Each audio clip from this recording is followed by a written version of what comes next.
I'm giving a shout out to my nephew who has his own YouTube channel called Lil Vegemite, so if you're interested in gaming videos, go check it out, his link will be in the description. Today's story was written by Reddit user Jolly Reaper 2112. It's time we had the talk, nephew. You've completed your studies, captained a successful trading mission, and are ready to join the inner circle of the clan. Yes, settle yourself down, help yourself to a libation, get your tendrils wet, you'll need it. There are many things you will need to learn, and some you must unlearn. The first question, what is the basis of our clan's power? Oh, you think it's trade? Good answer. We are the foremost clan in the Mercantile League. Our antimatter fuels a third of the starships operating through the Empire. Our transuranics are present in every advanced good produced in the sector. Our trade ships call on every starport in the Empire. But incorrect. That is the source of our wealth. What is the source of our power? Oh, the network of friends and allies we have built, treaties and oaths that may be called upon in time of need, the honour and prestige of our clan.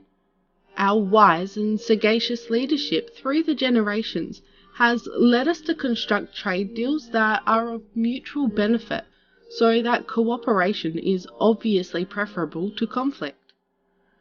That as one prospers, all prosper. Yes, and in an ideal universe, that is all the more that should be required. But this is not an ideal universe. What of those who refuse our friendship? Who chose conflict? I see you glancing at my sentinels here. Yes, the silent guard. You do not yet fully understand, but are closer. Bear with me, I'm getting to a point. The threat of that force is the foundation upon which everything else is built. When one prospers, one draws jealous attention and temptation. If you cannot defend your treasure, it shall be taken. By sharing in that prosperity, you turn potential enemies to allies, and those you cannot make friends with will be outnumbered. All that we build, all that we do in peace, will not last unless we can defend. You know the 3 galactic conventions. Do not enslave sapients, do not use atomics in planetary atmospheres, do not give advanced technology to pre-sapients. All 3 rules relate to the adversary, the rise and fall of the First Empire and the Dark Age. Yes, this is a history lesson, but it has bearing, if you will indulge. Sapient species, no matter their lineage, have independently evolved an empathy gene, a revulsion to committing acts of violence against others of their kind, or, through negligence or indifference, allowing harm. Those who do not will destroy themselves. This instinct does not extend to other sapients, which is why conflict still exists in this galaxy. This is a natural selection filter, and the most quarrelsome species will self-terminate before there's a risk of them overrunning the galaxy. And even against other species, there are measures no sapient would ever take. Warfare is still civilized, as contradictory as that sounds. Pre-sapients, for all their intelligence, have not yet evolved this gene and turn against their own without mercy, and do not differentiate between lawful combatants and civilians. In their natural environment, war has no rules. When you remove a pre-sapient from his natural environment and give him unsupervised access to advanced technology, there is no compunction, no remorse. The unthinkable is thought, and there are no restrictions. This is total war, and that's how you get the adversary. That, nephew, is a galaxy we do not want to live in. In the time leading to the First Empire, sapient species would use their pre-sapients as soldier slaves.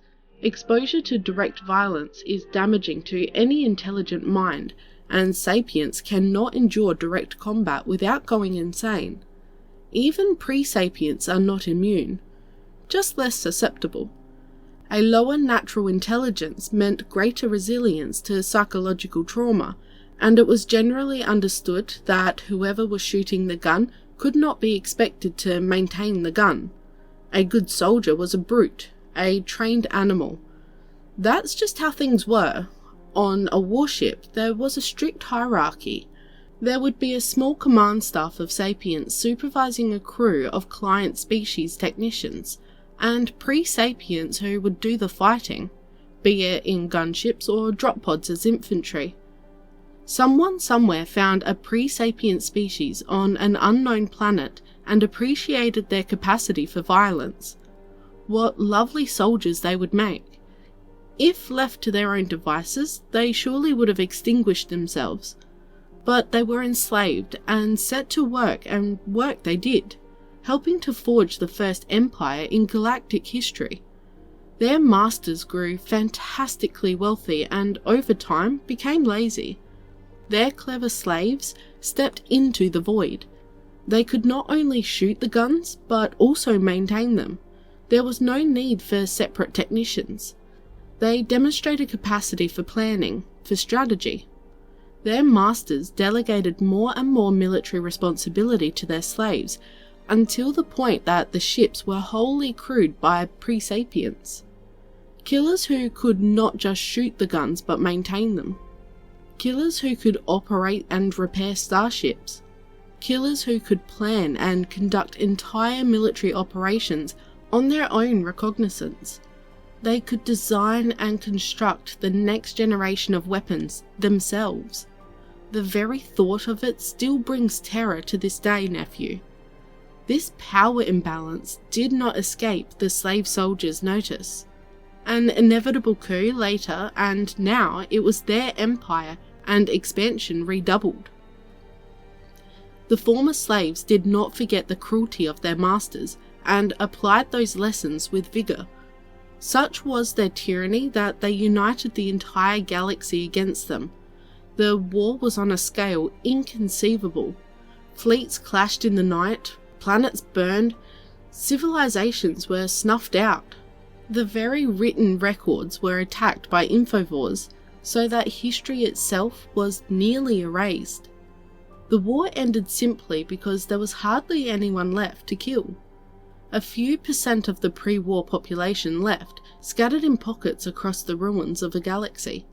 So much knowledge was lost, we didn't even have a record for who the advisory was, how they looked, what they called themselves.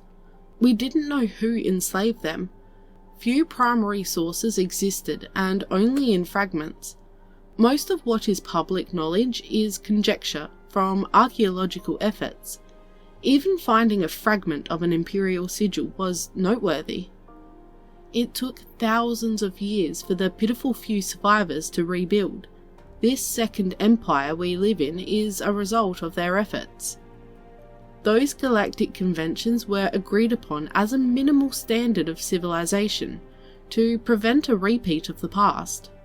The client and Patreon system was still in use, but in a far more equitable fashion. Conflicts would still happen, it's not a peaceful galaxy, but not the wholesale slaughter and destruction of the past. You can't make a market out of a wasteland. So what does that history have to do with us? Our illustrious clan founder had an idea. At the time we did not have the Silent Guard, because we lacked that foundation. We did not have many friends, we did not have the means to build our wealth. In the food chain we were scavengers. He thought that he could gain an edge with a better client species, one with intelligence but not quite as great a capacity for violence. The real mistake of the slavers, whoever they were, was in getting lazy, the fool. So on some unremarkable planet in parts unknown, he found a small colony of pre-sapients. They clearly weren't native. They were living as hunter-gatherers. The ruins of a starship lay smashed across the landscape. No sign of the sapients who crewed it, so they must have died in the crash, and their clients lived on. The pre-sapients did not look promising at first, physically unremarkable, fractious and prone to intraspecies violence. but brain scans showed they were capable of being trained.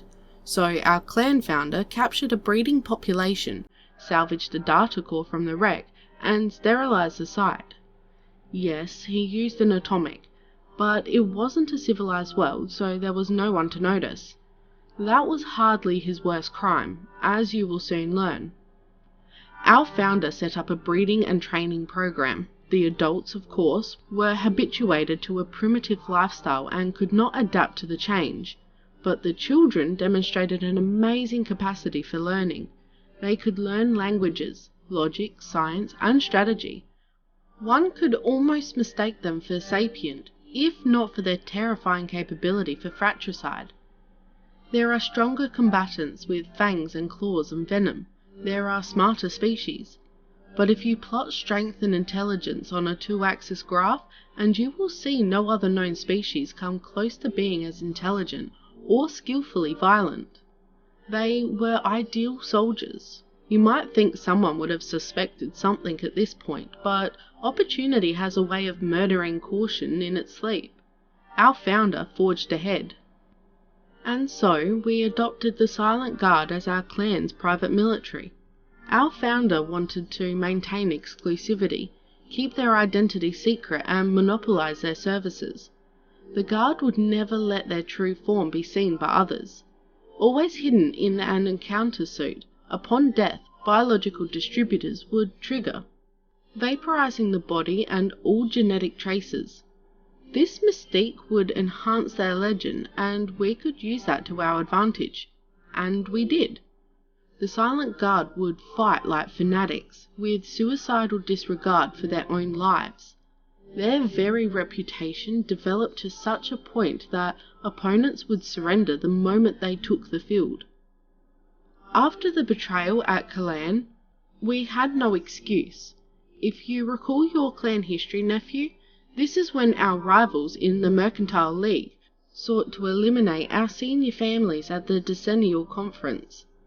Private militaries were forbidden at the conference as a matter of etiquette, and of course our rivals had theirs prepared for an ambush.